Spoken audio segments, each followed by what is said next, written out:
Nah, artinya apa? Kripto mungkin kemarin-kemarin karena para ulama kita tidak terlalu mengerti tentang kripto itu, kemudian karena kekhawatiran untuk syubhat, karena mereka tidak tahu kemelut, mereka kan bukan Tuhan yang tahu masa depan tuh. Mereka haramkan itu kripto. Sementara ini udah cross check kemarin MUI mengatakan sebagai aset masih halal, tapi sebagai alat tukar tuh diharamkan. Sebenarnya itu apa bedanya dengan uang ya kan? Tapi kembali lagi, Uni kenapa beli kripto? Untuk mengikuti bagaimana pola berpikirnya orang-orang yang sebenarnya kita lihat ya, itu ya. Para petinggi-petinggi negara itu, mereka itu kalau bukan karena agama, kalau nggak karena uang. Ya, Kebijaksanaan mereka. iya Yang benar. mensupport mereka membuat kebijaksanaan itu adalah kalau bukan doktrin agama, yang kepentingan komunal mereka, tiga-tiga lah, tiga. Satu ke agama, karena itu adalah ideologi mereka, itu harga diri mereka. Yang kedua adalah uang, ya. Ya. Dan uang ini yang kedua, yang ketiga apa? Kepentingan mereka, kepentingan komunal mereka, ke martabat dari komunal mereka yang nggak ada kaitannya dengan agama, entah etnis, ras. Itu yang membuat orang membuat kebijaksanaan, teman-teman ya, kalau kita amati baik-baik. Maka kedua esensi ini yang harus kita pelajari. Pertama agama, ya, cara berpikir mereka, doktrin mereka yang aku dalami selama ini. Yang kedua adalah cara berbisnis mereka. Contoh aku kasih data, aku kasih ini deh. Keluarga apa yang terkaya di Inggris itu, yang orang Yahudi itu, Ya, ya, keluarga Mawar loh, Rothschild. keluarga Mawar ya, keluarga Mawar Ya, gitu ya. benar ya. Kalian tahu nggak sih, kalau mereka itu adalah orang-orang yang kita tuh tahu, tapi kita nggak bisa dapatkan secara gampang identitas mereka gitu, Ya. ya. Nah, mereka tuh mengatur dalam ranah apa? Coba, kayak mereka tuh dapat dari mana? Mereka tuh nggak jualan tomat, guys. Mereka tuh nggak jualan sumber daya alam, Mereka guys. jualan kapital, pemodalan. Sistem sayang. Lagi-lagi sistem. Jadi mereka itu mengatur kita itu, menjajah kita tanpa sadar, menjajah rohani gitu, dijajah rohani gitu. Itu kita ikut mindset mereka. Oh, seolah kita kayak ini, sorry ya, aku kasih contoh lebih dalam lagi nih. Kita tuh punya, bukan berarti aku ngelarang loh ya, tapi aku ngajak kalian berpikir aja nih. Kita tuh punya di tangan kita tuh sekarang tuh m-banking. Kita tuh ngerasa kayak kita tuh diberi kemudahan ya. Kayak kalian tuh dimanjakan gitu ya. Kalian enak tinggal duduk sini, tinggal ini. Karena kalian mengurangi effort untuk berusaha. Kalian menjual rasa malas kalian dengan membeli satu program sistem yang memperkaya mereka. Yang kemudian uangnya mereka pakai untuk ngebantai anak-anak, orang-orang yang susah. Jadi rasa malas kita itu sebenarnya sedang berkontribusi untuk kematian orang lain. Kenikmatan kita itu minum di Macede ya, minum di KPC gitu ya, itu berkontribusi untuk mematikan orang lain. Jadi ingat loh, malas kita itu berkontribusi untuk menghabisi nyawa orang lain. Kenikmatan kita yang sesaat itu berkontribusi menghabisi nyawa orang lain. Apa kaitannya semua ini? Lagi-lagi saya katakan, kalian nggak bisa tapiskan masalah agama. Jadi kemanapun saya berada, Luna ini, dia nggak bisa lari dari agama nanti. Walaupun dia bicara tentang politik, tadi aku baca di bawah. Kamu kan bahas politik dan bahas ini. Sayang, apapun makanannya sayang, ya minumannya tetap sama. Agama akan dibawa. Gak Ya bisa. karena ya kalau Muslim ya udah jelas Uni Rifa, karena Islam itu kan beda sama agama yang lain. Itu semuanya diatur dalam Islam, termasuk politik, cara kita berpolitik, cara kita melihat, cara kita apapun lah, cara kita menikah, cara mau nikah, cara mau cerai, cara mau bagi waris, itu semuanya dalam hidup kita itu sudah diatur sama Islam. Jadi pasti ya sedikit banyak beriringan gitu ya. Kalau orang Muslim biasanya Coba baca, Dek. Yuni Louis ini menarik ini. Coba baca komentarnya tuh, keren tuh komentarnya tuh. Luis keluar dari TikTok. TikTok juga punya kontribusi loh. Oh, kalau aku gini loh, ketika misalnya kita bisa menggunakan, jadi gini, ini ada sebuah berita Uni sebelumnya. Ada yang bilang, jadi kan sekarang tuh banyak yang ngomongin setelah Palestina itu sekarang banyak yang tahu, itu kan banyak yang ngomongin orang-orang Western ini atau Western propaganda, itu mereka kena senjata makan tuan. Instagram, Twitter, TikTok itu justru jadi senjatanya, bukan senjatanya mereka. Exactly. Itu jadi menjadi senjata untuk menumpas mereka. Menumpas Orang mereka. udah nggak lihat berita sekarang. Contoh ya, Amerika kemarin baru bikin propaganda, ada serangan ISS katanya di Amerika. Wah itu udah kayak Hollywood ya. Di depan rumahnya tuh ada yang namanya SWAT, apa? polisi SWAT itu ya, milisi SWAT di depan rumahnya. Ya. Ada yang tahu berita itu? Nggak ada, ketutup beritanya apa. Jadi mereka nggak punya ruang untuk pada akhirnya menyampaikan propaganda mereka. Karena orang udah Iya, tahu sendiri gitu. itu Mereka propaganda ya. kena senjata Nah, mereka yang nah, mereka pakai buat propaganda itu kita pakai, kenapa enggak sih? Boleh dong. betul betul. eh ini kan kembali bahwa Allah sebaik-baiknya pembuat makar. Mereka ingin makar kepada Allah, maka Allah sebaik-baiknya. Maka inilah diksi yang selalu mereka ejek. Bahwa ketika kalian melawan sang pencipta alam, senjata Bentar, kalian bentar, untuk bentar, melawan ini, sang pencipta ini, alam. bentar. 1 menit ya. Contoh ya kalian Oke. misalnya Star B nih, Star B kopi nih. Kita boykot kan sekarang. Kita nggak mau beli, kenapa? Karena itu kontribusi. Tapi kalau dibagiin gratis, gue ambil sebanyak-banyaknya biar mereka rugi. Kalau dibagiin Iya, gratis, gue betul. ngantri. Gue ambil yang banyak-banyaknya, sebanyak-banyaknya gue ambil, gue bagi-bagiin tuh kopi Star B. Karena apa? Itu akan Iya, merugikan iya mereka. betul. Sama ini. Sama seperti Oke. ini, sama seperti ini. Amerika itu kan bikin senjata tuh. Terus kalian pikir gara-gara yang bikin senjatanya Amerika terus kami nggak boleh beli gitu untuk menghabisi orang Amerika sendiri? Ih, Boleh, hello. boleh aja. Itu pejuang-pejuang di sana senjatanya dari mana? Jadi ini Mujahid-mujahid cara di sana, berpikirnya teman-teman Kristen ini lucu banget ya di bawah ya. mujahid. Iya, mujahid-mujahid dari Afghanistan, senjatanya dari mana? Dari Amerika, Ya, nggak, semuanya. jadi harapan mereka itu gini, harapan mereka itu non Muslim ini yang di bawah typing itu, kalau Amerika bikin senjata, kalian kalau mau perang jangan beli senjata dari Amerika dong, kalian bikin senjata sendiri aja gitu. Menurut mereka tuh begitu. Padahal kan Amerika itu bikin senjata untuk dijual. Kita beli, kalau mereka mati karena menjual senjata ya bukan salah kita dong. Kitanya aja yang pinter karena kalian yang capek-capek bikin alat untuk menghabisi nyawa kalian sendiri. Kita mah pinter, kita tunggu kalian bikin, kita beli karena kita punya uang, akhirnya kita pakai buat kalian. Ya kalian meninggoy ya salah kalian. Nah, sama seperti itu. Dia taruh lah ya, yang bikin TikTok ini kan bukan orang Amerika nih, dia bikin TikTok. Mungkin taruh kalau kita berprasangka buruk tuh, mereka ingin membuat orang terlena, mereka ingin membuat orang terlena sehingga mereka latih anak-anaknya jadi pintar, akhirnya mereka kuasai dunia tuh.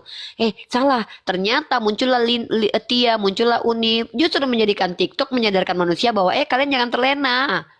Akhirnya apa? Jadi bumerang buat kalian sendiri. Dan ini ada dalam surah Al-Imran ayat ke-54 ya. Wa makaru wa makarallah wallahu khairul makirin. Apa makna dari ayat ini? Bahwa kalian itu ketika punya niat jahat kepada seseorang, bisa jadi niat jahat kalian itu hanya akan berbalik kepada kalian. Ya, itu yang bisa terjadi. Contoh, ada satu lelucon yang Uni lihat di TikTok kemarin itu. Seorang bapak-bapak dia nampar orang lain tuh ya, seorang yang buta, terus dia tampar, terus jatuh, terus dia bilang, dasar kamu ya buta gini-gini. Datanglah abangnya ya, Vino Bastian tuh, ada kan kalau lihat filmnya tuh ya, aku bilang tuh lucu banget tuh, aku ambil filosofi dari situlah. Jadi si Vino ini karena ditampar, tamparan yang dialami adiknya itu dijadikan uang. Jadinya apa? Akhirnya dia menggunakan sosial media menunjukkan kami itu zolimi, kami itu sakiti. Akhirnya apa? Tamparan yang kalian lakukan ke orang lain itu menampar kalian dan keluarga kalian. Kalian jadi bangkrut miskin. Inilah disebut dengan apa? Ini disebut dengan kalian itu hanya menabur kemudian menuai. Begitu. Jadi itu yang kak yang Jadi, kita lihat saat sekarang ini. Oh ya, by the way lanjut dulu. Ini ada telepon dulu deh. oke. Jadi nggak apa-apa ya teman-teman, kita pakai senjata-senjatanya mereka gitu. Yang nggak boleh itu kan memperkaya mereka. Apakah kita boleh pakai senjata-senjatanya mereka untuk menyampaikan tentang kebohongan-kebohongan mereka? Boleh-boleh aja. Kenapa enggak gitu? Bagus kan? Justru ini jadi senjata makan tuan, jadi bumerang buat mereka. Ya, oke. Tolong ya komen-komennya kita discuss aja di sini. Kalau misalnya mau ngasih komen-komen atau nanya, boleh. Gitu. Buset udah 17 orang di mute atau di block. Iya, soalnya bahasanya nggak sopan. Jadi kalau live aku, ini kan aku host ya teman-teman. Kalau live aku biasanya itu diskusi. Nah, Unirifa di sini pengennya kita diskusi. Jadi sebetulnya, jadi kalian kalau mau ya diskusi tentang politik, bukannya gitu. Dalam perang itu bagian dari strategi, betul Cah Kediri. Dalam perang itu bagian dari strategi. Contoh ya, Afghanistan ya. Afghanistan itu kan kemarin baru diminta kembali sama Donald Trump. Oh, Donald Trump itu nyuratin Afghanistan, saya mau dikembalikan 7 billion dollar dari senjata yang kami tinggalkan di Afghanistan. Minta dibalikin lagi. Afghanistan bilang, oh enggak dong, itu kan senjata rampasan perang. Kalian yang datang ke sini, kalian yang kabur. Ini senjata milik kami, gitu. Wajar dong pakai senjatanya Amerika mereka minta dibalikin. Setelah nggak mau dibalikin, pada akhirnya dituntutlah emirnya di sana. Dituntutlah katanya mau ditangkap sama ICC. Coba kalian bayangin itu Amerika. Ya, jadi kalau misalnya itu untuk kerugian mereka dan tidak bisa dipakai mereka ya nggak apa-apa menurut aku. Kenapa? Kita pakai TikTok untuk untuk melawan ya kenapa nggak apa-apa lah gitu. Iya. Jadi kita itu sibuk untuk tidak membiarkan peradaban rusak. Maksudnya adalah kita sibuk membawa konsep berpikir. Kalian terima nggak apa-apa, kalian tolak juga nggak masalah bagi kita berdua sebenarnya. Jadi gini Ya nggak guys, masalah. kalian, ketika kalian menghujat Luna, menghujat saya, ini mohon maaf nih ya, bulu yang ada di tubuh kami itu nggak rontok, rekening kami tetap nggak berkurang gitu. Jadi buat kami itu kayak nggak ada masalah. Tapi yang bermasalah tuh kalian, karena pertama, kalian sakit hati karena nggak bisa bantah kami. Kedua, sakit hati kalian itu akan menjadi penyakit yang lebih lagi, yaitu bisa sakit jantung, bisa ambeien. Ya kan? Daripada kalian sakit hati, mending kalian coba telusuri deh. Apakah yang disampaikan Tia dan saya itu salah atau benar? Nah, ketika ternyata terbukti yang kami sampaikan salah, bisa jadi mengobati hati kalian, naik ke atas, bantah. Rival, Tia, kalian salah. Ini tertulisnya Iya. begini. Ternyata Amerika itu dari dulu itu jualan tomat untuk kaya, nggak pernah jual senjata ya, Riva. Amerika itu orang baik-baik loh, Riva. Amerika itu dari dulu tuh suka mengayomi, mencintai, mengasihi karena diajarkan tampar pipi kiri kasih kanan, Riva. Ini data-data sejarahnya ya, Uni Riva ya. Kan enak tuh. Terus gini, Kayak Uniriva kan tadi bilang ya, orang di sini itu banyak yang ngetik dulu gitu, nggak baru berpikir mikir. tapi ngetik dulu aja. Ya Itu pun belum tentu kadang-kadang nggak mikir habis ngedengerin ngetik. kita, nggak Iya. ngedengerin kita mungkin. Jadi dia ngetik aja nih contohnya ya. Ini dari tadi ngechat terus makanya aku pengen bacain. Katanya aku cari uang di Amerika. Ya, aku cari uang di Amerika. Awas ketahuan kamu imigran cari uang di Amerika. Katanya gitu. Tia bilang Kapan, imigran Amerika. kapan aku bilang aku di Amerika? Nggak ada kata-kata kita yang bilang aku di Amerika. Aneh kan? Makanya ini banyak yang harus kalian dengerin gitu loh. Kontennya harus didengerin gitu. Kalau nggak mau dengerin yang kayak gini terlalu sulit, ya datang ke room lain yang lebih mudah, yang nyanyi, Iya, yang gimana. Pargoy, 12 Margoy, nggak macam. masalah. Mm. Jangan gini loh, jangan karena kita di sini bahasanya itu sulit bagi kalian memahami, lalu kalian merasa tersakiti kayak gini ya. Kalian lihat orang lagi jualan tas nih, tasnya harganya 1,5 M, kalian punya duit cuma 200.000. Kurang ajar nih yang jualan tas nih, aku nggak sanggup beli. Hei, berhenti kalian jualan tas karena aku nggak sanggup beli. Nggak boleh gitu lah. Iya, tinggal pindah aja roomnya. Kalau nggak cocok ya pindah. Aku pernah loh nih, ada yang datang ke room aku bilang katanya, kok kamu nggak ini sih cuma gitu aja nggak goyang-goyang katanya gitu. Ya kalau mau yang goyang-goyang cari room lain. Iya. Ya, Ya, kita lanjut back to topic, ya. Kita tidak mau buang-buang waktu ya untuk melayani mereka-mereka yang kita tidak pernah membaca ngomongin tapi langsung ngomong, bicara. ya kita ngomongin tentang ini Uni. Tadi kan Uni bilang ya, Amerika itu ya orang akan tahu pada akhirnya ya keborokan-keborokan Amerika contoh. Sekarang Meksiko. Ternyata ini di pemberitaan Meksiko sekarang banyak banget ya tentang sekarang Meksiko itu mengadakan visa untuk orang-orang Amerika masuk ke Meksiko. Sebelumnya enggak. Kenapa? Karena dibongkar sama Meksiko kalau kartal-kartal narkoboy di sana itu ternyata dari Amerika. Jadi Amerika itu membuka Astagfirullah. bisnis di sana, bisnis-bisnis yang Cari dulu ah. narkoboy ya katanya datang dari silakan banyak. Itu ternyata datang dari Amerika. Tapi mereka tuh tapi yang kita dengarkan selama ini orang-orang yang kayak awam gitu ya, itu stigmanya itu kartal-kartal jahat itu ya orang-orang Meksiko ya kan?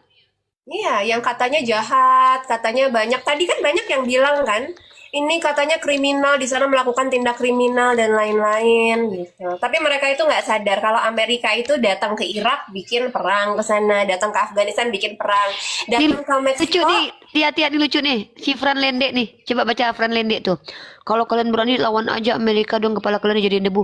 Lah, parameter kebenarannya itu bukan yang kuat, yang Ya, lemah, sayang, ya. ya Tapi yang benar banyak dan yang banyak nih. salah. Gimana sih?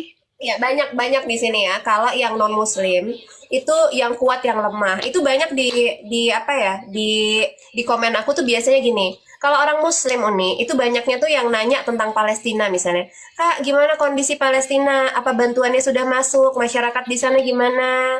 Apakah ceasefire itu seperti apa keadaannya? Jadi kalau muslim mereka ke situ larinya. Di Kongo seperti apa kondisinya orang-orang di sana ya.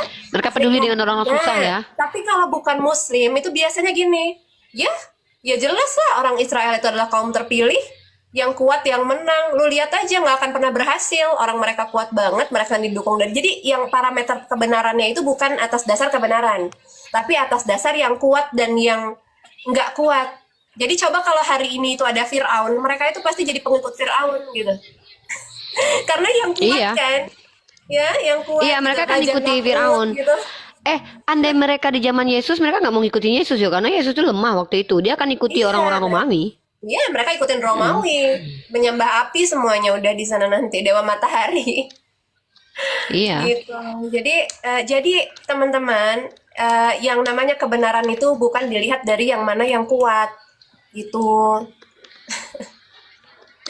Nih loh, kita itu punya Presiden Soekarno ya, penjajahan di atas dunia harus dihapuskan karena tidak sesuai dengan peri kemanusiaan dan peri keadilan udah titik itu secara negara. Ya, puasa kok Betul. ngomongin orang. Hmm, Lah, ya jadi ini teman-teman Kristen tuh kenapa sih?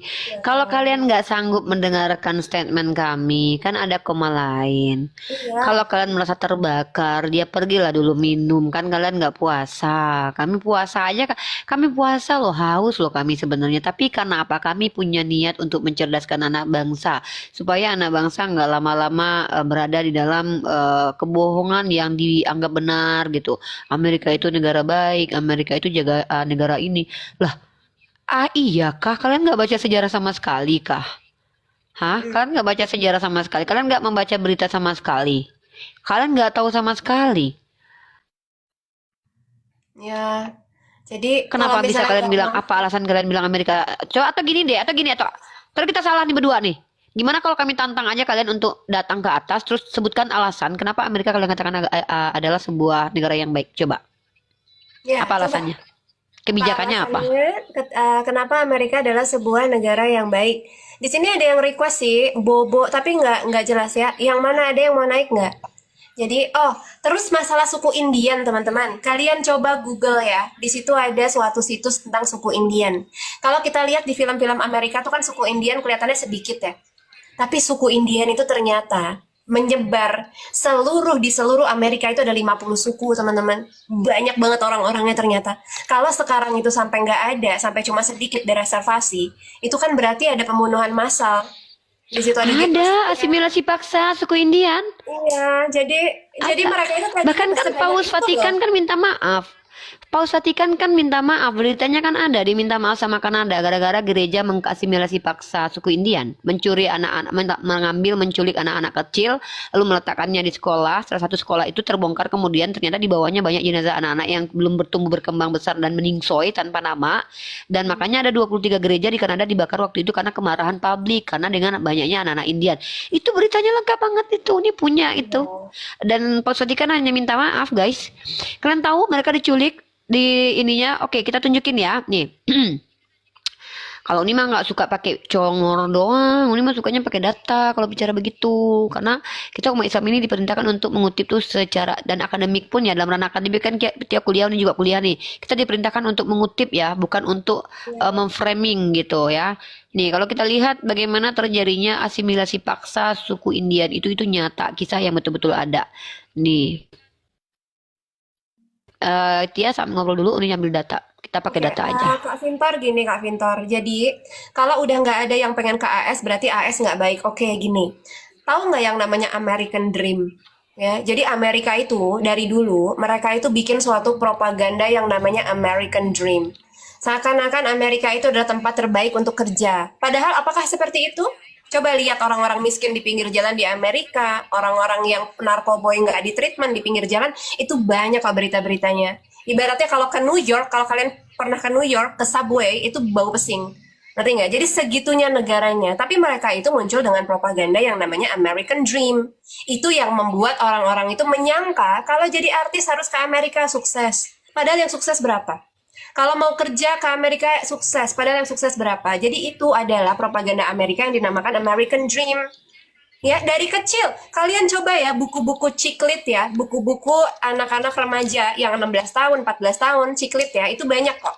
Sekarang masih ada itu American Dream, American ini, American Girl. Jadi dibuat seolah-olah yang namanya American Dream, ide-ide Amerika itu adalah negara yang terbaik. Amerika itu adalah banyak orang Amerika sekarang yang nggak tahu kok Amerika itu bukan negara terbaik. Dia sangka Amerika itu negara terbaik.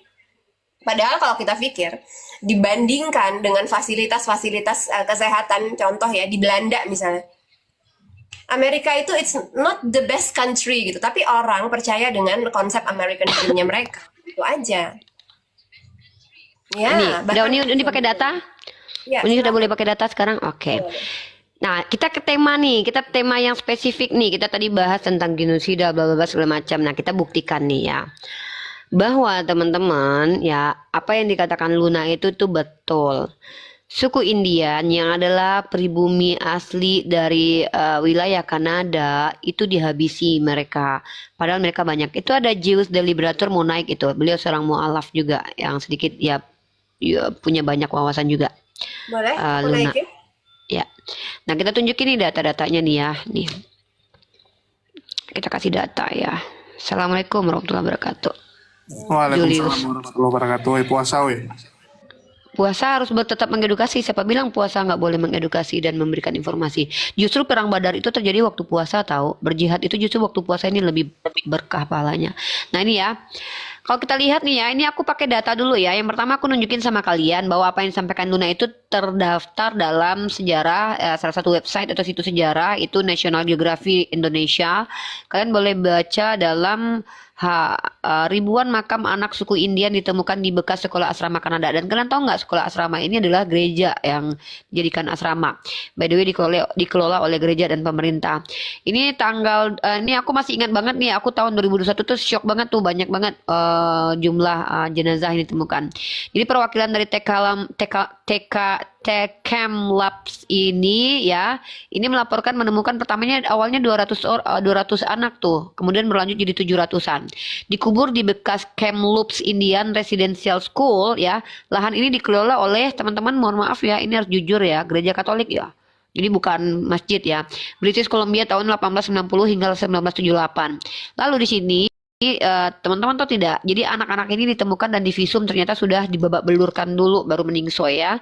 Dan ternyata teman-teman kalau kalian mau belajar lebih dalam lagi apakah itu yang terjadi di sana pada waktu itu, maka terjadilah puluhan gereja dibakar. Jadi kemarahan publik ya. Jadi orang-orang itu baru sadar bahwa dulu nenek moyang mereka tuh jahat banget dengan mengasimilasi paksa suku-suku Indian gitu. Jadi karena kemarahan publik akhirnya puluhan gereja di Kanada tuh dibakar guys ya. Nah sejak ketemunya anak-anak yang di suku Indian tersebut. Nah, jadi kemarahan publik tuh ya, kayak kalian nanti kalau kalian lihat sendiri kejahatannya kalian marah tuh, padahal kalian sendiri nggak sadar telah membela kejahatan. Nah, terus apalagi kalau kalian yang jadi korban kejahatan itu. Kalau mereka Dulu. tahu rupanya nenek moyang mereka tuh dulu dipaksa jadi Kristen dan ditemukan kuburan dari nenek moyang mereka sendiri. Itu baru Iya. marah. Ya, nih ya. Satu lagi nih. Anak-anak suku asli Kanada kami diambil secara paksa. Ini benar ya. Jadi kami nggak berbohong ya. Penculikan itu betul-betul terjadi dan dibawa ke asrama yang dikelola oleh gereja dan pemerintah pada waktu itu. Nih, ribuan anak-anak suku pribumi Kanada diambil secara paksa dari rumah dan dipisahkan dari orang tua mereka di tahun 1950 sampai 1980-an ya. Dan ternyata teman-teman divalidasi juga sama orang Kristen sendiri yaitu dengan adanya permintaan maaf dari Paus Franciscus tiba-tiba minta maaf ke Kanada. Nih, ini dari CNBC ya. Paus Franciscus tiba-tiba minta maaf ke Kanada. Kenapa, teman-teman? Alasannya adalah ini. Sejalan dengan apa yang saya sampaikan tadi. Nih, ini dia. Nih baru dia akan sampaikan statementnya. Peran gereja di sekolah-sekolah dan asimilasi budaya paksa yang mereka coba lakukan itu ada. Oke, Ya, aku mau jadi tambahin ya Uni. Tapi pernyataan lu tadi kalau Paus cuma minta maaf itu salah Uni. Mereka ada bayar kompensasi kok. dengan cara uang. Jadi ya dengan cara uang. Jadi waktu itu kan aku yang beritakan itu kan yang masalah pembantaian itu kan. Habis itu dari Vatikan itu jual satu komplek di Inggris. Jadi Vatikan itu kan punya aset banyak ya. Selain mereka punya gereja, mereka punya yayasan-yayasan sekolah, rumah sakit. Mereka juga punya komplek-komplek pertokohan di tengah-tengah kota yang mereka sewakan.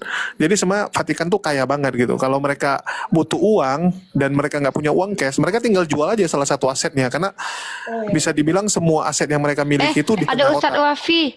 Naikin Ustadz Wafi dong, Tia. Iya. Insya Allah. By the Di way, zaman. Bang Jesus ini namanya siapa ya? Oh, salam kenal sebelumnya. Saya Julius. Assalamualaikum. Ya, Beliau Bang salah Julius, satu YouTuber. kenapa aku nanya aja ya ini, kenapa kok Vatikan itu kaya banget?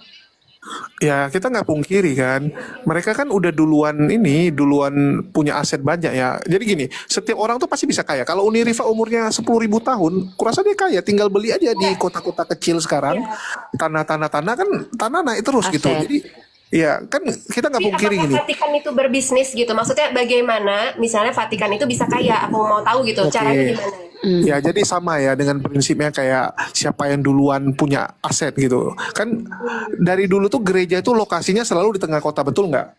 Gereja zaman dulu kan yang duluan ada kan gereja Katolik sebelum gereja Protestan yang lain. Dan gereja itu lokasinya pasti di pemukiman dong, di mana ada penduduk di situ ada dia. Ya jadi dia selalu punya duluan tanah-tanah Izin Tia naikin Ustadz Wafi deh. dan juga punya gereja itu di tengah kota. Jadi mereka tuh udah punya aset dari zaman dahulu kali gitu. Dan kita nggak pungkiri ya, zaman dulu kan setiap kerajaan-kerajaan tuh harus bayar upeti ya, bayar perpuluhan lah ke Vatikan. Dan uang itu kan nggak mungkin disimpan dalam bentuk emas saja, pasti digunakan untuk beli aset, buka yayasan, buat rumah sakit dan sebagainya. Jadi ya mereka udah kaya duluan memang karena dari zaman dulu tanah-tanah itu udah punya mereka. Bahkan kalau mau dibilang Padahal negara dirampas nggak terkecil di dunia loh Tia. Iya, Vatikan tapi itu. mereka salah satu pemilik cadangan emas terbanyak di dunia loh. Iya, apakah dalam Kristen ya? Ini sorry ya, Bang, ini kan mualaf ya. Jadi mungkin tahu ya, apakah dalam Kristen itu boleh misalnya mereka itu berbisnis gitu? Sekarang gini, yang berbisnis kan dalam bentuk yayasan kan, mereka kan dirikan yayasan-yayasan untuk bisnisnya. Oke.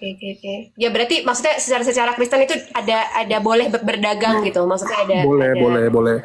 Jadi kalau kita bicara ini ya, keuangan ya, kita nggak pungkiri bahwa Vatikan itu kuat sekali karena gini contoh. Untuk hidupin Vatikannya sendiri saja mereka udah lebih-lebih. Itu kalau teman-teman pernah ke Vatikan, itu satu hari puluhan ribu orang datang ke situ. Antrinya gila untuk beli tiket. Dia itu bisnis Ya, untuk tiket masuk nih kata Kak Hayun. Iya. Itu belum lagi penjualan barang yang lain dan lokasi mereka tuh bagus-bagus. Kita nggak bisa salahkan gitu. Jadi contoh nih, misalnya mereka buka cabang di satu nyalahin, kota. cuma nanya aja, nggak nyalahin ya. Ini teman-teman, aku cuma nanya aja gitu. Dapat duitnya dari mana kan? Kalau misalnya di Islam juga, misalnya kita bilang Muhammadiyah kaya, kenapa? Dia Karena punya ada sawah, ininya. punya bisnis dan lainnya. Ini murni bertanya aja. Jadi no hard feelings people, bukannya ini nanya aja. Vatikan itu kayaknya dari mana? Apakah berbisnis ya? Ya, Jadi kan ada kalau yang awal-awal tentu saja sumber pendapatan dia kan dari zaman dulu mereka itu udah duluan ya, agama yang duluan, terus ada perpuluhan. Mereka nggak bilang perpuluhan, mereka bilang persembahan. Dan zaman dulu setiap pangeran yang mau jadi raja itu harus dapat izin dari Vatikan. Contoh misalnya Uni Rifa nih. Uni Rifa sebenarnya bukan putra mahkota atau putri mahkota gitu. Harusnya Ustadz Wafi lah yang jadi putra mahkota. Artinya dia yang jadi raja berikutnya. Tapi karena Uni Rifa jago lobby dan lebih disetujui oleh Paus, maka Uni Rifa yang nanti naik. Bisa seperti itu, di lobby supaya dia yang naik. Dan biasanya ya namanya lobby kan pasti ada iming-iming sesuatu ya. Baik itu langsung ataupun nanti ngasihnya cicil gitu. Jadi memang pemberian dari kerajaan-kerajaan itu biasanya bukan hanya berupa emas, bukan hanya uang gitu, tapi kadang-kadang tanah gitu. Jadi Vatikan tuh dikasih tanah, misal di mana dikasih tanah dan tanah-tanah tersebut ya biasanya dia sewakan ya. Jadi sama kayak ini, kayak orang apa ya, Tuan Takur gitu kan. Gimana ceritanya Tuan Takur tuh bisa miskin selama semua tanah pasar dia yang punya, ya itu akan jadi mesin uang. Sama kayak Raja Thailand ya. Raja Thailand itu kan raja terkaya di dunia. Kenapa dia bisa jadi kaya kali? Karena semua pasar-pasar tradisional di Thailand tuh punya dia. Berarti lebih ini ya Julia. Ini tadi sebenarnya ada kaitannya dengan ini obrolan kita ini kan meluas Jul, bukan hanya di agama saja nih. Walaupun kita tidak bisa lari dari masalah agama. Kita kan ngebahas politik, kita ngebahas tentang ekonomi juga. Dari awal aku juga bacain kayak mana Trump itu punya kebijakan untuk dia akan membuat sebuah apa namanya kartu yang akan dia jual untuk orang yang akan tinggal di Amerika. Nanti yang penting yang tinggal di situ adalah orang-orang kaya.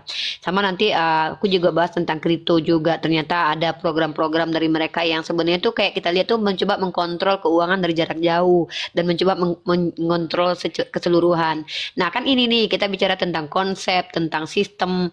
Nah, terus maksudnya adalah kenapa ya? Ini aku kalau bicara begini selalu aku tanya gini ya. Ini nih ada Ustadz Wafi di sini nih, ya Luna. Kenalin dulu nih, beliau ini guru aku, Ustadz kami ya. Beliau namanya Kenapa aja Ustadz kenal Abdul Ustaz Wafi, Wafi? Luna. Jangan-jangan. Ya, mungkin Tia belum pernah tahu ya. Beliau ini salah satu guru saya. Kalau teman-teman Muslim yang pengen tahu tentang kaidah fikih, tentang ilmu Islam lebih dalam, beliau adalah salah satu ulama kita yang lulusan dari Probolinggo ya, dari lulusan Sidogiri. Sorry, Sidogiri, lulusan bukan Probolinggo. Sidogiri. Iya, Ya, jadi salah. lebih simpel lagi nih kalau mau Biasa kenalkan aja kali kalau salahnya Ustaz Jul, Wafi. kayak nyerang banget si Jul ya. Bukan. Cara jelasin Ustaz Wafi itu paling gampang gini. Iya. Teman-teman tahu Gus Samsudin? Nah, Gus Samsudin adalah murid Ustaz Wafi. Udah. Iya, aku nggak tahu juga Gus Samsudin siapa, teman-teman. Sorry ya, Pak. Siapa Samsudin itu karena aku musuhnya basicnya- pesulap merah. Musuhnya pesulap merah. Jadi aku nih bukan dari sini, teman-teman. Aku tuh lama di luar. Nah, terus kenapa aku bahas tentang politik Timur Tengah? Ini kan sebenarnya akun aku tuh bahasnya politik Timur Tengah karena dulu aku bekas relawan di Syria. Gitu Kak Julius. Oh, sempat Jadi aku tuh benar-benar nggak ngerti. Di NGO. Iya, jadi aku benar-benar nggak ngerti siapa ini siapa itu gitu. Jadi salam kenal Ustadz Salam Abdul kenal. Wafi. Ya, Assalamualaikum. Waalaikumsalam warahmatullahi. Ya. Nah, karena ada Ustadz Wafi di sini nih, Luna, karena sekarang juga kita Ramadan, mudah-mudahan kita dapat hikmah yang bermanfaat lah. Apa sih kaitannya mungkin Ustadz? Kalau kami dari tadi itu berbicara tentang sistem Ustadz, kami bicara sistem bagaimana mereka orang-orang kafir itu sistem mereka berhasil di dunia untuk mengumpulkan uang, menjajah negara, kemudian menstigmakan bahwa mereka adalah orang-orang baik, negara-negara baik, negara-negara adik kuasa, sementara yang lain itu adalah imigran yang tidak beradab, yang kenapa mereka berhasil? Mungkin dalam kaidah agama Ustadz punya apa ya tausiah buat kita yang nonton di sini pada kali ini. Semoga Ramadan ini semakin keren nih pembahasan kita. Lanjut Ustaz. Oke, bismillahirrahmanirrahim. Jadi apa yang pernah disabdakan oleh Rasulullah itu pasti terjadi. Kenapa? Karena Rasulullah mengatakan sesuatu tidaklah lain kabar tersebut datang dari Allah. Konsepnya begini. Banyak orang-orang memandang itu tidak apple to apple. Contoh ya. Wah, Islam di Indonesia baru bahas wudhu, padahal di luar negeri sudah bahas kapal terbang. Ini tidak apple to apple. Kenapa? Dunia kok dikaitkan dengan agama. Kalau versi agama, saya katakan Indonesia mayoritasnya Islam. Kemudian Indonesia pesantrennya paling sukses.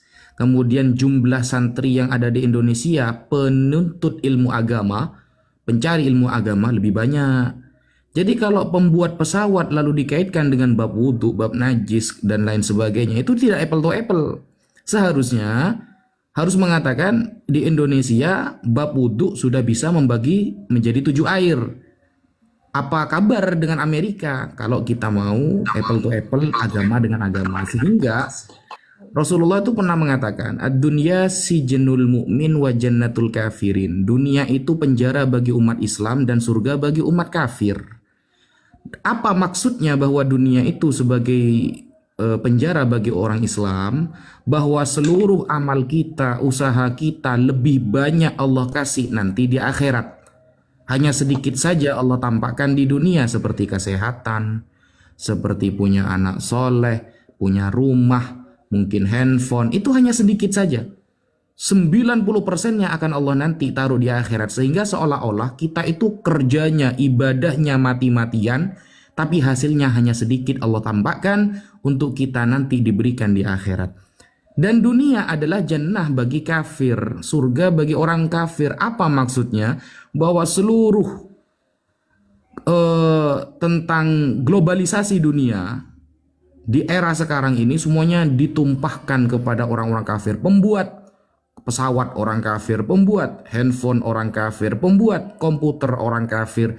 Islam Allah jadikan seperti raja yang membuat mereka yang naik pesawatnya kita.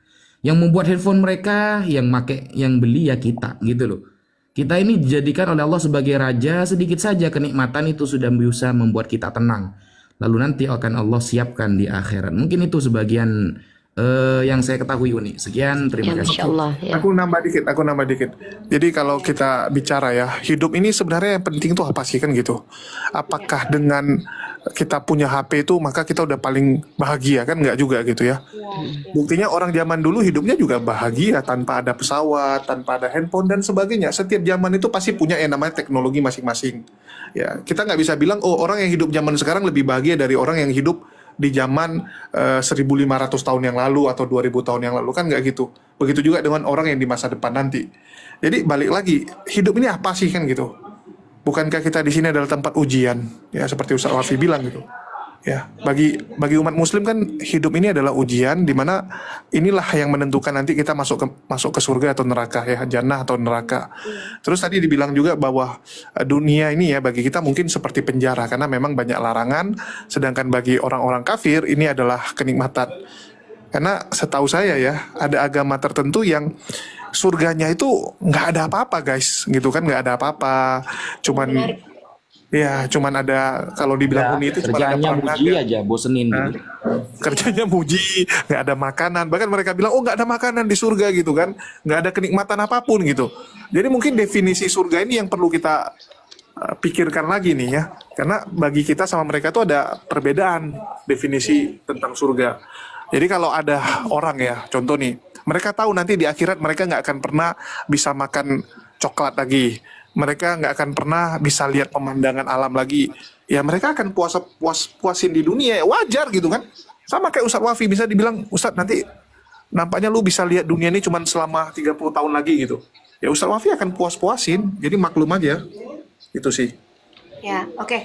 Mungkin aku juga mau nambahin ya. Jadi memang kebahagiaan itu sekarang, sebenarnya banyak yang kebahagiaan itu sekarang itu berdasarkan sosial media. Jadi sebenarnya bukan kita yang pengen, tapi sosial media dan iklan dan pemberitaan media itu yang bikin kita pengen. Sebenarnya kita nih nggak pengen-pengen banget, tapi kita nih dibentuk untuk menjadikan goal-goal yang ditetapkan oleh orang-orang lain menjadi goal kita sendiri. Kita nggak suka traveling, tapi kita lihat misalnya, oh orang itu traveling terus, kita jadi pengen. Kayak gitu loh sekarang tuh kebanyakannya. Jadi emang harusnya goal orang-orang, bener kan? Iya, Unirifa kalau lihat orang mau apa, dia pengen apa juga. Orang mau makan bakso, sebenarnya kita nggak lagi makan bakso, cuma iklannya Ya. makan bakso, jadi kita jadi Kalau Uni emang pengen. gitu. Uni kalau lihat Ustadz Wafi udah bisa bahasa Ibrani, Uni ketar-ketir, dan Uni kayak pengen banget bahasa Arab. Tapi giliran belajar, Uni dua-duanya Uni ambil gitu kan, akhirnya nggak dapat dua-duanya. Kalau dibilang pengenan, nah iya, siapa sih yang nggak pengenan? Ketika Uni lihat ternyata Bang Moto pergi ke Mekah misalnya, siapa yang nggak pengen pergi ke Mekah? Itu pasti. Ketika Uni lihat ternyata ada dari para apologet yang dia menghilang di bulan Ramadan sama sekali nggak muncul, dan dia hadir besok habis Lebaran dengan dialektika yang lebih teratur dan indah. Uni juga pasti pengen seperti itu, walaupun ini sulit untuk ngelakuin itu. Jadi ya betul, saya menginginkan apa yang dilakukan orang lain, dan salah satunya adalah ya ingin orang pebisnis, saya juga pengen berbisnis. Bukan berarti maksudnya tuh kayak orang makan ini makan itu, saya juga pengen, karena bagi saya pribadi ya, kalau kita bicara personal, keinginan itu karakter ya. Kalau saya tuh ingin sehebat Ustadz Wafi dalam memahami Islam. Saya pengen sepintar Julius dalam menganalisa. Itu bahkan iri pun saya dengan mereka tuh sah-sah aja gitu. Sama. Tapi majority Kak, majority itu pengen ganti suami, lihat suaminya orang seperti ini, pengen ganti suami. Pengen liburan, ngelihat tetangganya liburan, pengen liburan. Pengen beli TV, lihat tetangganya beli TV, pengen beli TV. Jadi bukan mereka yang mereka suka gitu. Kadang-kadang ada yang nggak suka traveling, ngelihat laki orang Arab gitu kan, dia jadi laki pengen. aku orang Jawa gitu ya.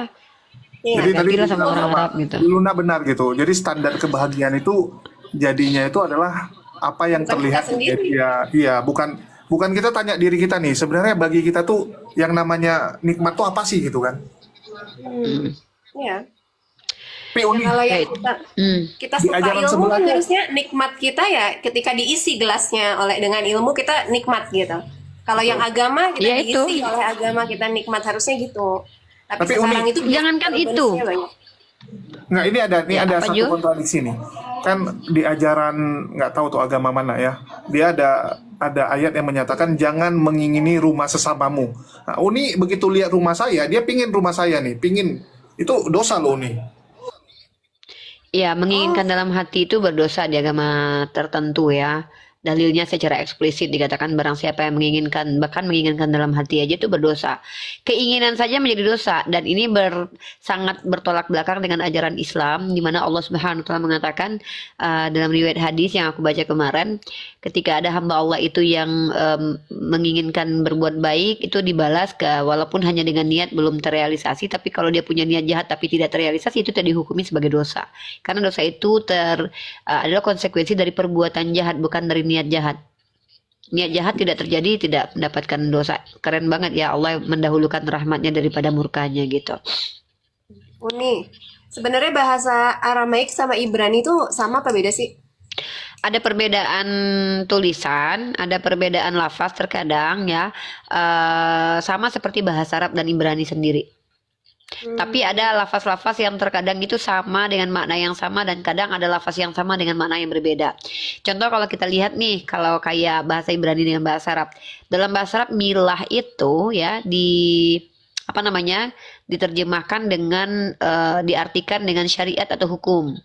Tapi di bahasa Ibrani milah itu artinya sunat. Sebenarnya kan berbeda tapi ya ada korelasinya, yaitu bahwa sunat itu adalah hukum dan syariat ya kepada Nabi Ibrahim.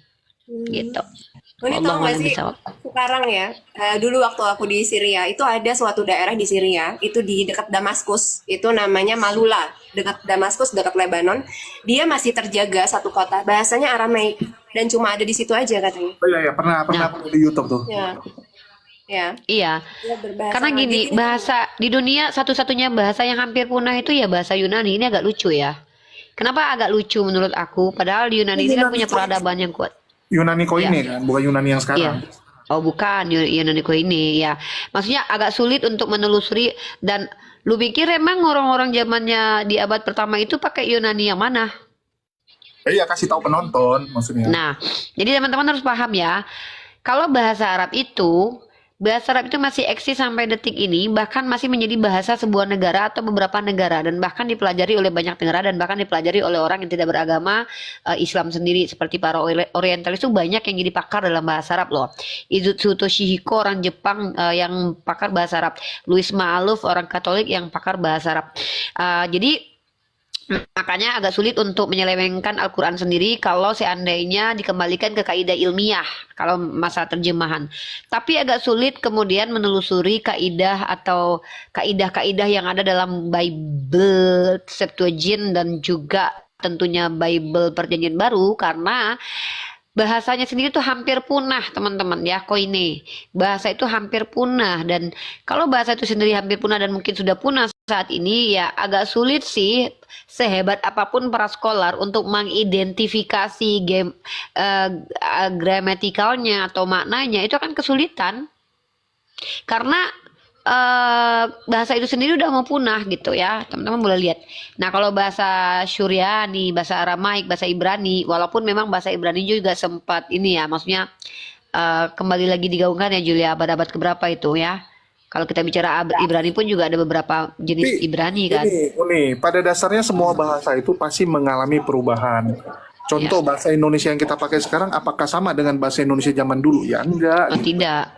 Setiap bahasa itu berubah kok, bukan hanya itu. Bahkan ini buat teman-teman Kristen ya, terutama ya, yang berpikir bahwa Musa menggunakan bahasa Ibrani, kalian salah besar gitu. Musa nggak pernah pakai bahasa Ibrani karena ya dia lahirnya di Mesir gitu, dididik dengan Ya bahasa dengan bahasa kuno. Mesir, Mesir kuno, bukan Mesir bayinya ini ya. Mesir Iya, kuno. bukan Makanya agak bahasa lucu Arab. kalau dia dikatakan pakai bahasa Ibrani. Dan dia itu baru sudah di usia dewasa kan dia bertemu dengan orang Ibrani kemudian. Ya. Walaupun memang ada nanti dari banyak nanti orang-orang Kristen akan menjawab begini Jol, kayak Bu Ditawayu nanti kejawab. Secara logika bahwa di Mesir itu ya banyak orang Ibrani, otomatis mereka berbahasa Ibrani gitu.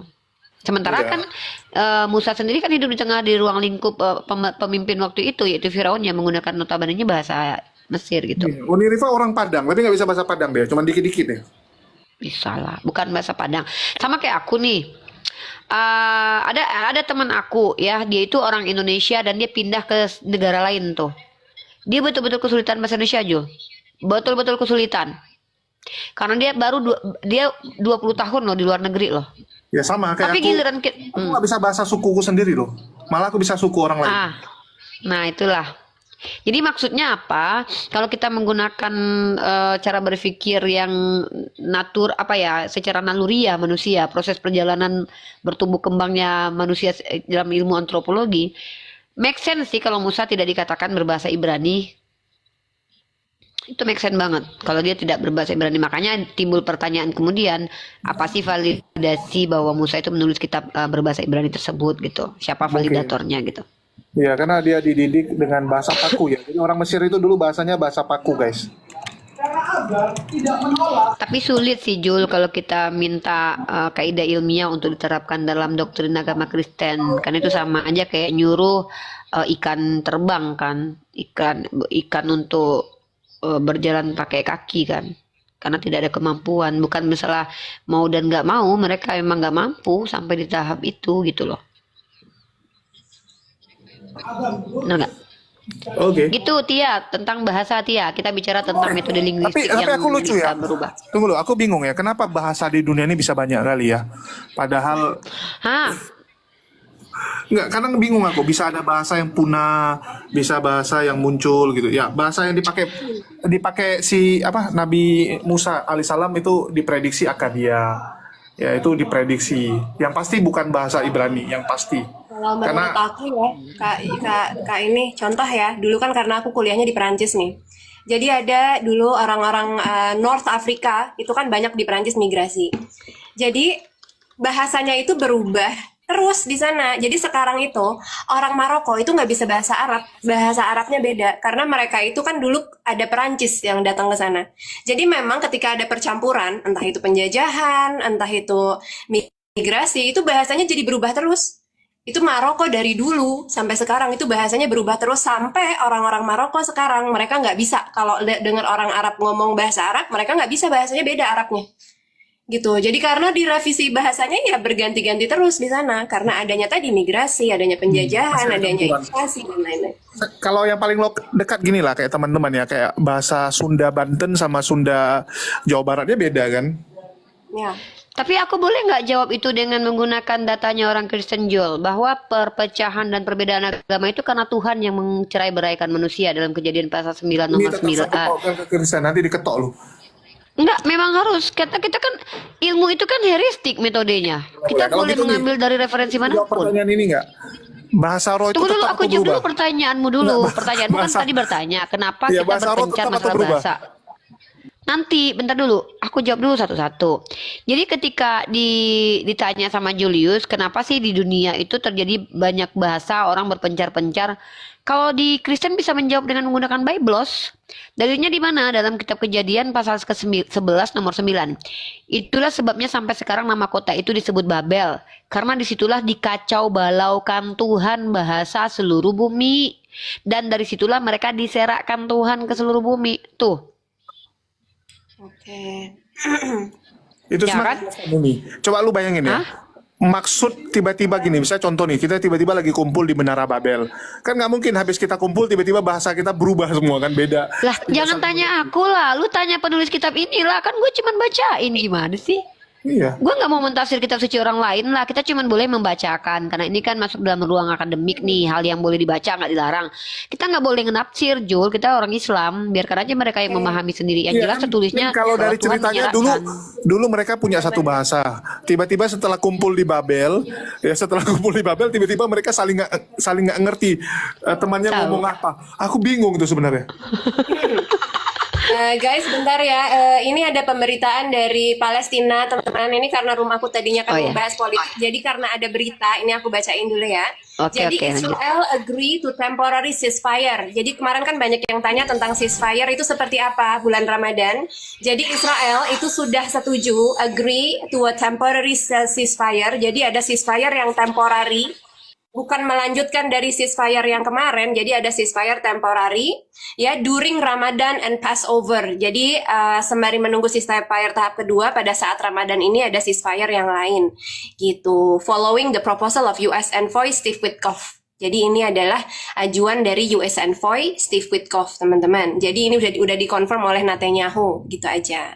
Ya, jadi alhamdulillah kita bahas campur-campur teman-teman memang di sini. Jadi memang diskusi sekarang. Jadi ini ya yang terjadi di Palestina sekarang seperti ini ya. Ceasefire, ada ceasefire bulan Ramadan. Jadi kalau misalnya kalian mau nanya-nanya lagi ceasefire seperti apa, ada ceasefire sekarang yang berbeda dengan konsep ceasefire yang pertama kemarin. Ini ceasefire yang baru ya kondisinya itu pada bulan Ramadan aja. Oke. Aku mau nanya, Lanjut. tunggu. Aku mau nanya, Kak Luna. Kak Luna kan dulu di Suriah ya, dari tahun berapa? Ya.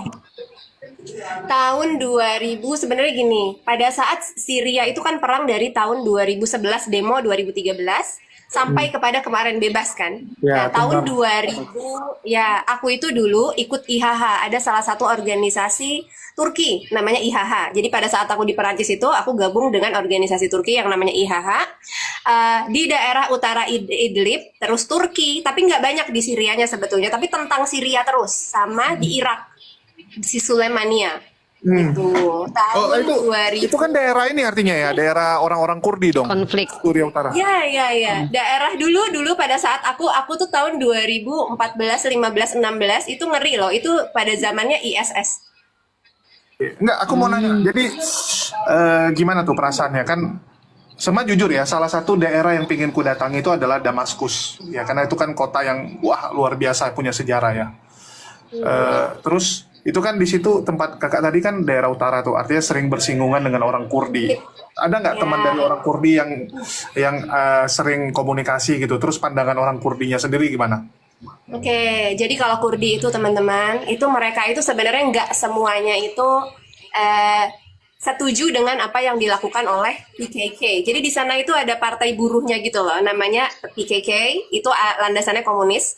Terus ada SDF. Jadi PKK, SDF sama YPG di sana, YPG. Tapi masyarakat umum di sana, apakah berteman ya? Maksudnya kalau ketemu teman-teman aku di Turki, orang Kurdi banyak gitu. Orang Kurdi juga di Turki banyak, walaupun Kurdi itu Izin perang nih, Luna. sama Turki. Kita kan mau buka nih bentar lagi nih Uni, karena Uni di sini sudah mau jam 5 nih di Ternate. Ya. Seperti yang kita janjikan, Uni paling maksimal sebenarnya kan cuma 2 jam, tapi karena kita keenakan ngobrol mungkin lampau nggak apa-apa lah. Dan terima kasih buat Luna. Insya Allah besok kalau live lagi Uni masuk lagi dengan tema yang baru lagi, tema yang seperti biasa acak tapi tetap relate ya, walaupun acak tetap relate tuh. Kita nggak lari-lari kemana-mana, tetap akan berkesinambungan.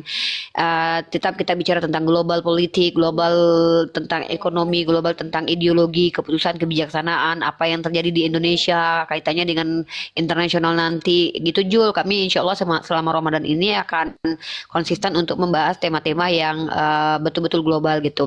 Nah, teman-teman, dan Luna, Uni mau minta izin nih. Uni kan rekam nih. Kalau Luna izinkan Uni react untuk dibicarakan di YouTube, Uni tampilkan di YouTube, Uni react lagi. Tapi nanti kalau nggak diizinin Uni nggak mau, karena di situ ada Luna, ada foto Luna, ada gambar Luna. Uni nggak mau nanti pertanggungjawabannya tuh Uni yang berdosa. Tapi kalau Luna izinkan, insya Allah Uni publish di YouTube, Uni kan react lagi bahwa kita ini mengadakan diskusi atau obrolan di sini nih. Teman-teman di YouTube kalau ingin bergabung nanti jam-jam sekian kita hadir terus selama bulan Ramadan. Syukur-syukur kalau berlanjut continue ya di TikTok, mencerdaskan anak bangsa. Jadi Uni mau izin juga nih sama Luna, sama Julius. Jul, izin ya, aku turun ya. Luna, terserah Pak kalau Julius kalau nyaman. masih mau di sini boleh, tapi setengah jam lagi Ya, mungkin aku juga out ya. Sama-sama, ya, aku juga ya. gara-gara ini sih Oke. Aku di sini ribut dulu aja sekali. nggak apa-apa. Kak Ya, Iya, Julius di tapi sini dulu aja nggak apa-apa. ya di oke sini nih, aja gue dulu, lihat. Jul. Uni izin turun, Luna. Oh ya, Uni nanti minta nomor WhatsAppnya Luna nih ya. Uni mau obrolan untuk schedule-schedule kita.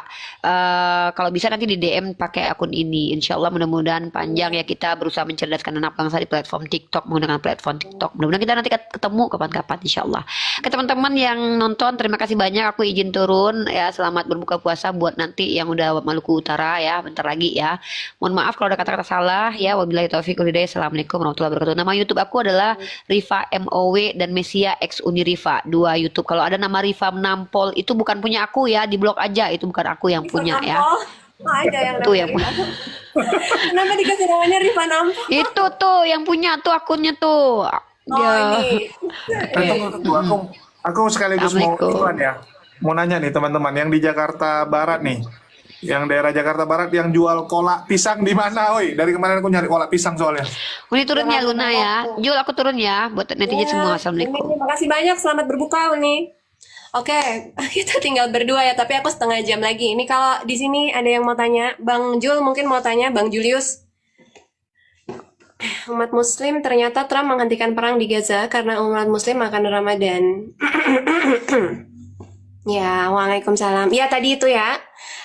Kurdi seperti apa orang-orangnya? Jadi di sana itu sebetulnya bukan masyarakatnya, teman-teman, tapi ada partai di sana yang disenjatai. Ya, dulu namanya PKK. Kemudian PKK ini juga ada temennya SDF dan YPG. Jadi itu sebenarnya partai politik yang bersenjata gitu. Itu yang awalnya menjadi masalah gitu. Dan pada saat ISS itu di sana itu ada, nah mereka ini membuat alasan ISS ini untuk mengambil area-area Syria di sana. Jadi sekarang itu Kurdi kan awalnya cuma di Irak, selatan Irak. Sekarang di utara Syria juga ada gitu. Ya, di area atasnya Raqqa sama Deir Azor, Sungai Yufrat. Kalau kalian tahu, di nanti itu ada Sungai Yufrat yang katanya di dalamnya itu ada emas ya di daerah situ, di atasnya itu areanya Kurdi gitu. Oke, milisi ya, ada milisi teman-teman namanya SDF, PKK sama YPG. YPG. Nah, itu sebetulnya yang sekarang itu berperang melawan Turki dan Syria baru. Kenapa waktu itu dibilang Syria itu di backing sama Amerika? Sebetulnya yang di backing sama Amerika itu bukan Syria, tapi SDF, YPG sama PKK di area Kurdi. Jadi kalau yang pernah lihat di sana itu mungkin kalian lihat itu banyak American base ya di sana, banyak base militer Amerika, SDF, PKK sama YPG yang mereka itu melawan Syria dan melawan Turki sebetulnya. Jadi kalau yang bilang Turki itu di backup sama Amerika, Turki itu melawan YPG dan SDF dan PKK yang di backup sama Amerika. Kalau yang bilang Syria itu didukung oleh Amerika, di situ dia melawan SDF, PKK dan YPG yang di backup sama Amerika gitu. Kurdi itu adalah ras dengan jumlah paling besar tapi nggak punya wilayah gitu aja. Ya. Itu kira-kira. Kenapa bisa sekolah di sana? Sekolah di mana? Perancis kah? Aku tadinya sekolahnya di Malaysia, terus pindah ke Perancis, ya, nerusin di Perancis. Gitu. Jadi kalau ada yang mau tanya silahkan nih, mungkin banyak yang Seru nih. ya. Artinya lebih banyak di luar. Kenapa memilih pulang ke Indonesia? Sejujurnya ya, karena usaha keluarga sih sebetulnya. Nggak ada, karena nasionalis dan segala macam nggak ada ya, karena lebih ke ada usaha keluarga aja di sini. Kenapa ke Perancis, Kak? Pada saat itu aku kuliahnya perhotelan, ya. Jadi kalau perhotelan itu kan yang paling bagus antara ke Perancis atau ke Switzerland. Pada saat itu ya ke Perancis gitu, mampunya. Jadi kalau yang Jadi, atau di Prancis di mana? Toulouse, Hah? Toulouse. Di mana tuh? Toulouse itu di selatan dekat Spanyol. Oh, di bawah ya. Ya, di bawah La Merail, nama tempat sekolahnya. La Merail di Toulouse, di dekat Spanyol. Jadi iklimnya masih hangat lah, iklim hangat, iklimnya nggak terlalu dingin gitu. Keren. Iya. Ya biasa kan orang dari luar malas pulang gitu. Ini tumben pulang. Tapi sebenarnya ya memang pada malas pulang sih sebetulnya kan di sana juga banyak teman-teman ya karena apa ya, kalau di sini itu mungkin ya itulah, di sini itu banyak KKN-nya tuh tinggi gitu loh Bang Jul. Jadi di sini itu kalau misalnya nggak punya koneksi, dia itu susah dapat kedudukan-kedudukan yang baik gitu. Kalau misalnya di sana itu kita belajar, kita kerja keras itu ada slotnya gitu loh, ada pencapaiannya itu loh kenapa. Jadi yang memang harus diberantas di negara kita itu ya korupsi, kolusi, dan nepotisme. Karena apa ya? Karena memang gitu. Kenapa kok orang nggak mau pulang? Karena itu. Karena aku misalnya di sini, di sana udah kuliah tinggi-tinggi, di sini nggak jadi apa-apa misalnya gitu. Kalau di sana kita punya posisi-posisi yang kita bisa apply dengan ijazah kita di lini yang seperti apa gitu. Kalau di sini itu ya begitu. Ya, karena ya itu harus dihilangkan. Kalau misalnya korupsi, kolusi itu, nepotisme itu nggak ada, ya insya Allah orang-orang dari atas tuh pasti banyak kok yang nasionalis juga di sana, pengen balik lagi, pengen membangun bangsa, itu banyak. Nggak mereka itu di sana bener-bener nggak nasionalis ya. Mereka pada saat di sana mereka bangga sekali dengan Indonesia, makanan Indonesia, Indonesia ini, Indonesia itu, Indonesia ini, Indonesia itu. Nah, semua orang Indonesia yang aku kenal, mereka itu pasti sangat bangganya kalau bercerita tentang Indonesia. Salahnya apa? Ketika mereka pulang, mereka nggak bisa dapat pekerjaan yang bagus gitu, ya. Yang punya modal biasanya kalau dari luar negeri pulang itu buka usaha pada akhirnya. Jarang yang kerja. Gitu. Ah, ke Syria sekolah kakak. Kalau Syria itu, jadi nggak pernah. Jadi gini teman-teman, Syria itu ya, itu nggak jauh beda sama Palestina sebetulnya keadaannya. Kalau kalian tahu, perangnya itu dari tahun 2011 itu demo sampai 2013. 2013 itu perang terus sampai sekarang. Jadi mundur pada akhirnya orang-orang Sunni di satu kota, kota lain, kota lain lagi, kota lain lagi. Nah, waktu itu pernah ada kota namanya Homs. Itu pernah diblokade kayak Gaza. 6 tahun kalau nggak salah ya. 4 sampai 6 tahun lah. 2 tahunnya itu mereka bisa keluar ya. Nggak ada makanan masuk. Sampai orang-orangnya itu mereka banyak yang makan hewan peliharaannya loh. Kucing dan lain-lain. Karena memang nggak ada makanan sampai kurus kering. Diblokade sama pemerintahannya Bashar al-Assad. Akhirnya pada yang terakhir, kota terakhir di mana mereka itu terpojok itu di Idlib, di utara Syria. Ya, yang dibantu lah oleh Turki pada akhirnya. Mata uang Turki. Gitu. Jadi gitu loh. Jadi di push pada saat kemarin terakhir Gaza itu diserang, Palestina itu diserang, apakah si Syria ini masih diserang? Masih. Pesawat-pesawat Iran di atas, pesawat-pesawat Rusia itu banyak yang bombardir Idlib gitu. Jadi pada saat kemarin itu masih perang ya mereka kayak gitu terus, nggak berhenti, nggak ada berhentinya gitu. Syria, iya Syria itu Tempat sekolah di Suriah.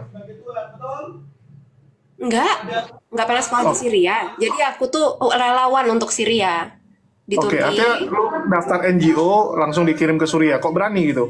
Artinya kan lagi kondisi konflik tuh ya. Enggak pernah di Syrianya. Jadi pasti daerah-daerah atasnya Syria, masih daerahnya Turki. Jadi biasanya kita itu ya teman-teman kalau jadi relawan itu biasanya yang bisa masuk itu medis. Kalau misalnya area-area yang kayak gitu yang diselundupkan masuk itu biasanya medis, laki-laki. Nah, kalau yang perempuan-perempuan kayak aku nih, aku kan relawan bukan spesialis ya, intinya bukan dokter. Aku masuknya dulu ke trauma relief. Itu dapatnya di Turki untuk trauma relief dari orang-orang yang imigran ya. Di Turki dapat sama dulu di Polandia. Jadi kalian tahu nggak sih imigran dari Syria itu kalau ke Eropa tuh jalan kaki naik kapal